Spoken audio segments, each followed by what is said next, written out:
या, बहुत ही भयंकर सिर दर्द होना। गांव में इसे कहा जाता है अधकपारी। जनरली वो लोग जिन्हें या तो माइग्रेन की प्रॉब्लम है या साइनस की वजह से सिर में दर्द हो, तो ऐसा फील होता है जैसे कि सिर फट जाएगा, इतना ज़्यादा दर्द सिर में होता है। तो इसे आप लोग कहते हैं कि मैं बहुत ही भयंकर सिर दर्द से पीड़ित हूँ।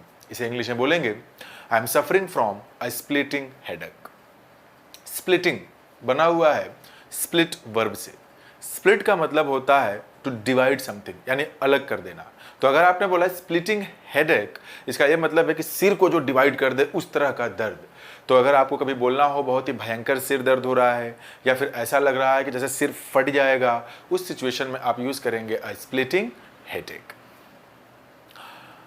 अगर कोई आपको गुमराह करे, आपको वो काम करने के लिए एनकरेज करे जिसमें कि आप कोई रॉन्ग डिसीजन लेते हैं, तो आप उसे बोलते हैं कि तुम मुझे गुमराह क्यों कर रहे हो, तुम मुझे पथ भ्रष्ट क्यों कर रहे हो। इसे इंग्लिश में बोलेंगे वाई आर यू लीडिंग मी अस्ट्रे।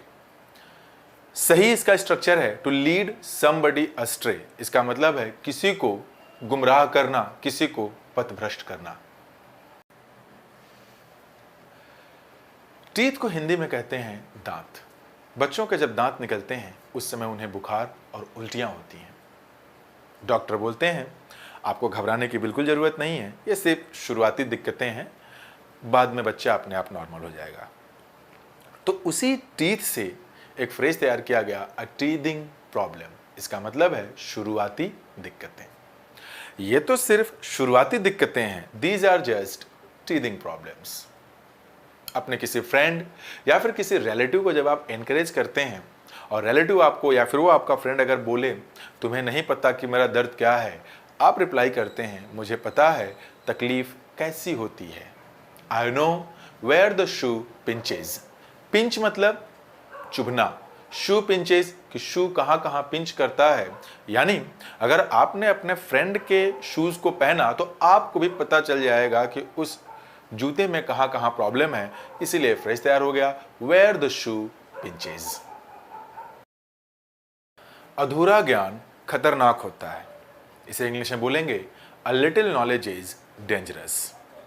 हो सकता है कि आप लोगों में से कई लोग इसे बोलते हो लिटिल नॉलेज इज डेंजरस। ये गलत है, क्योंकि लिटिल का मतलब है न के बराबर, अ लिटिल का मतलब है कुछ। तो अधूरा ज्ञान के लिए अगर हमें बोलना है यानी कुछ नॉलेज तो है ही हमारे पास, तो a little knowledge is dangerous. अगर आप ये बोलते हैं लिटिल नॉलेज इज डेंजरस, तो ये फ्रेज सही नहीं मानी जाएगी। अंधों में कान्हा राजा, अ फिगर अमंग साइफर्स। दूध का जला छाछ भी फूंक कर पीता है, अ burnt child dreads the fire. आइए समझते हैं।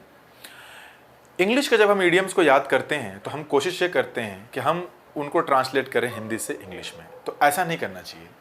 मालूम है क्यों? क्योंकि हिंदी का जो एक इडियम है, इसका जो मैंने बोला अभी, दूध का जला छाछ भी फूंक कर पीता है, तो इसका यह मतलब है कि दूध और छाछ, कुछ जगहों पे मट्ठा बोलते हैं इसे लोग, दोनों का कलर सेम है। दूध तो गर्म होता है लेकिन मट्ठा गर्म नहीं किया जाता। तो अगर आपने एक बार गर्म दूध पिया और पीते समय जल गए, तो जितनी बार भी उस तरह के व्हाइट लिक्विड देखेंगे उसे पीते समय डरेंगे आप। तो इंग्लिश में क्या बना इसका equivalent, a burned child dreads the fire. A burned child यानी कि एक जला हुआ बच्चा, ड्रेट्स मतलब डरता है आग से। यानी एक बार अगर बच्चा जल गया आग से तो बार बार आग को देख करके डरेगा। तो इंग्लिश और हिंदी के इडियम्स में ये डिफरेंसेस समझिए और उसे लॉजिकली याद करने की कोशिश करिए।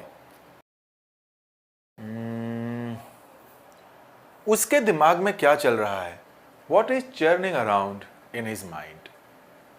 आखिरकार तुमने चुप्पी तोड़ ही दी, आखिरकार। After all you broke the ice. चुप्पी तोड़ना, इसे इंग्लिश में एक इडियम के थ्रू अगर बोला जाए तो ब्रेक द आइस। तो यूज करिए, चुप्पी तोड़ो, ब्रेक द आइस।